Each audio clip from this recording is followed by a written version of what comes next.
Xi Jinping atoa wito kwa China na Marekani kwa washirika na wala si maadui. Viongozi wa China wamemsoma vizuri sana, wakajua kwamba huyu muungwana ukimwonyesha vitu ambavyo ni vinafurahisha anafurahia hayo. Kisiasa ni kwamba wamempokea vizuri, wanataka kuonyesha kwamba wako na nafasi nzuri sana ya kuzungumza. Waziri wa afya wa Uingereza Wes Streeting amejiuzulu kutoka serikali ya waziri mkuu Keir Starmer, huku akitarajiwa kutangaza nia ya kuwania nafasi hiyo dhidi ya Starmer. Naye mshauri wa rais wa Kongo amezungumza na BBC na kuelezea msimamo wa serikali hiyo na jinsi makubaliano ya amani na Rwanda yanavyotekelezwa. Kwa upande wetu wa serikali tunajaribu kumekuwa hata pia kumobilize au watu wanaongea kama FDLR kama wako wanaweza kutoka. Tumejaribu hata the mechanism ambao zimewekwa zinaendelea kufanya kazi, tano inaendelea. Na mahakama nchini Nigeria imemhukumu aliyekuwa waziri wa nishati Salem Aman kifungo cha miaka 75 jela baada ya kumpata na hatia ya utakatishaji wa fedha. Viwanjani, Manchester City yazidisha pressure kwa Arsenal katika mbio za ubingwa ligi kuu ya soka ya England. Sikiliza makala ya spoti hapo baadaye. Jina langu ni Ive Bujana.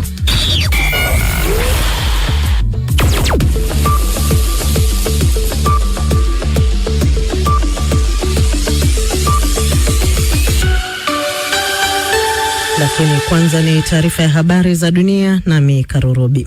Rais wa China Xi Jinping amesema kuwa China na Marekani zinapaswa kuwa washirika na sio washindani. Rais Xi amewaambia maafisa waliohudhuria dhifa ya chakula aliyoandaa kwa heshima ya Rais Donald Trump kwa uhusiano kati ya nchi hizo mbili ndio muhimu zaidi duniani. Kwa upande wake, Rais Trump amemwalika mwenyeji wake kuizuru Marekani mwezi Septemba.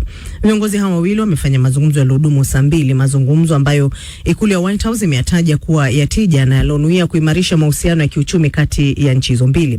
Awali Rais Trump na Rais Xi walikubaliana kuwa Iran haipaswi kuwa na silaha za kinyuklia na sharti mlango bahari wa Hormuz ufunguliwe.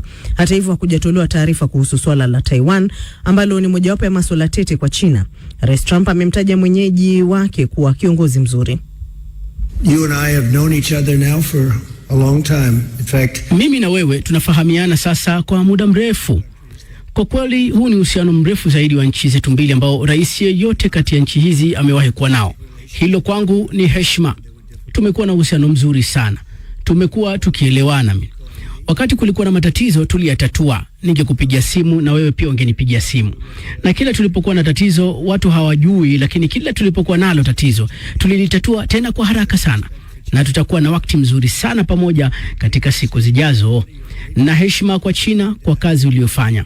Wewe ni kiongozi muhimu na namwambia kila mtu wewe ni kiongozi mzuri. You're a great leader. I say it to everybody, you're a great leader. Waziri wa afya wa Uingereza Wes Streeting amejiuzulu kutoka serikali ya waziri mkuu Keir Starmer. Bwana Streeting amesema hana imani na uongozi wa Starmer kama waziri mkuu na kuongeza kuwa ni bayana kuwa Bwana Starmer hatukiongoza chama cha Labour kuelekea uchaguzi mkuu. Bwana Streeting anatarajiwa kutangaza nia kuwania waziri mkuu dhidi ya Starmer. Washirika wake wameambia BBC kuwa ana kiwango cha uungwaji mkono kutoka kwa wabunge wa chama tawala ili kuweza kutia nia kuwa kiongozi ajaye. Bwana Starmer amewaonya mawaziri wake kwa mabadiliko ya uongozi yatalitumbukiza taifa hilo katika vurugu. Waziri wa mambo ya kigeni wa Iran ameushtumu Umoja wa Falme za Kiarabu kwa kuhusika moja kwa moja kwenye vita dhidi ya Iran. Victor Kenani na taarifa zaidi. Katika mkutano wa nchi zinazoinukia kwa kasi kiuchumi wa BRICS, Abbas Araghchi alishtumu mwakilishi wa umoja huo wa Falme za Kiarabu kwa kuruhusu nchi yake kutumika kufiatua makombora dhidi ya Iran na kuongeza kuwa ushirikiano kati ya UAE na Israel haujaipa nchi hiyo ya Ghuba ulinzi. Hapo jana waziri mkuu wa Israel Benjamin Netanyahu alisema alifanya ziara ya kisiri hadi Umoja wa Falme za Kiarabu wakati mzozo wa Mashariki ya Kati ulikuwa umepamba moto, madai ambayo UAE imeyakanusha vikali. Hayo yanajiri huku ikiripotiwa kuwa Iran imeanza kuziruhusu meli za China kupita mlango wa bahari wa Hormuz. Hata hivyo, ripoti hizo hazijathibitishwa na China. Wajumbe kutoka serikali ya Israel na Lebanon wameanza duru ya 3 ya mazungumzo mjini Washington, Marekani, siku chache kabla ya makubaliano ya kusitisha mapigano kukamilika. Israel imeendelea kufanya mashambulizi hasa kusini mwa Lebanon licha ya makubaliano yaliyofikiwa mwezi uliopita, ikisema inazilenga ngome za wanamgambo wa kundi la Hezbollah. Kundi hilo linaloungwa mkono na Iran halishiriki katika mazungumzo hayo na limepinga mchakato huo. Israel inataka Hezbollah kuweka chini silaha, huku serikali ya Lebanon ikiitaka Israel kukomesha mapigano yote nchini humo. Mamia ya watu wameuawa kusini mwa Lebanon katika kipindi cha mwezi mmoja uliopita. Unaendelea kusikiliza taarifa ya habari za dunia kutoka idhaa ya Kiswahili ya BBC. Idadi ya raia waliouawa katika mashambulizi ya angani ya Urusi katika mji mkuu wa Ukraine Kiev imeongezeka hadi watu 5, huku watu wengine 10 hatimaye ikiwa haijulikani, wakati maafisa wa uokozi wakichakura vifusi kuwatafuta manusura. Meya wa Kiev Vitali Klitschko amesema mashambulizi hayo yalilenga majengo kadhaa ya ghorofa. Kwa siku 3 mfululizo Urusi imefanya mashambulizi makali dhidi ya Ukraine, ambayo inasema Urusi imefyatua makombora zaidi ya 1500 kwa kutumia ndege zisizo na rubani ndani ya saa 36 zilizopita, haya yakitajwa kwa mashambulizi makubwa na makali zaidi angani katika vita hivyo. Na shirika la kimataifa la kutetea haki za binadamu la Human Rights Watch limesema lina ushahidi wa vitendo vya kikatili ikiwemo mauaji ya watu wengi na unyanyasaji wa kingono katika mji wa Uvira, mashariki mwa Jamhuri ya Kidemokrasia ya Kongo.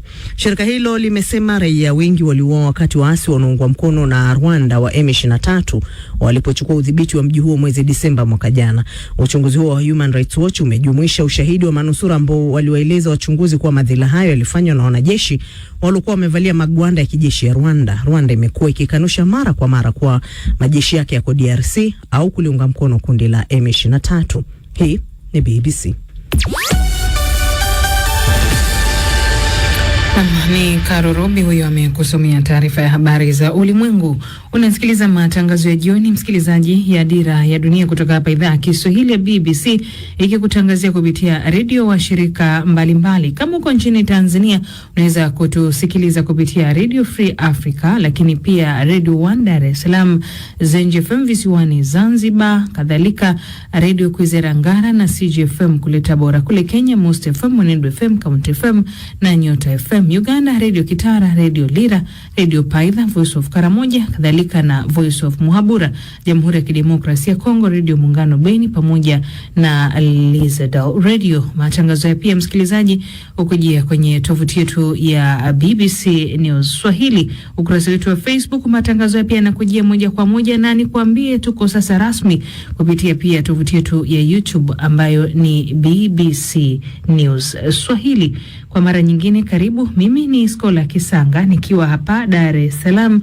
Mwenzangu Nairobi nchini Kenya ni Phyllis Mwate. Phyllis, karibu tuanze kazi. Shukran Skola na karibu msikilizaji. Tunaanza na mkutano huu kati ya rais wa China na rais wa Marekani, ambapo rais wa China Xi Jinping amesema kwamba mataifa ya China na Marekani yanapaswa kuwa washirika na wala si wapinzani. Rais Xi amesema kuwa uhusiano kati ya nchi hizo mbili ndio muhimu zaidi duniani. Sasa marais hao wamefanya mazungumzo ya masaa mawili ambapo White House inasema kuwa yalikuwa mazuri na yenye mafanikio, lakini hata hivyo hawajaweka wazi kama wamejadili swala la Taiwan, kwani swala la kisiwa hicho kinachojitawala lakini kinachodaiwa na China ni chanzo kikubwa cha mvutano, pamoja na masuala ya ushuru wa bidhaa, ushindani wa teknolojia na vita vya Iran. Zaidi na Faida Ngaga.